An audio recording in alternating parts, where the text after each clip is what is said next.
جل جلاله د دې نکاح داستان په قرآن مجید کې داسې فرمایي فانكحوا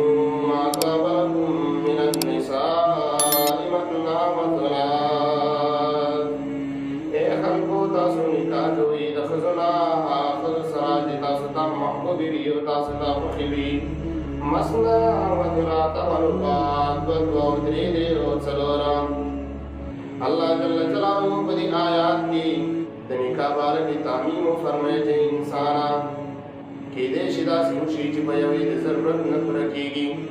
دوهمې ته د هم احتیاج راشي او دریمې ته د هم احتیاج راشي او څلورمې ته د هم احتیاج راشي نو الله جل جلاله تعمیم فرمایي چې انسان په یوه کې مقید نه دوه هم کولی شي درې هم کولی شي او څلور هم کولی شي یا الله جل جلاله د دې آیات په دویمه حصه کې فرمایي فإن خفتم ألا تعدلوا فواحدة انسانا که په دې باندې ویریږي چې ما زه به انصاف ونه کړی شم د دې دوو درېو څلورو په مابین کې نو انسانا بیا ته یو کوه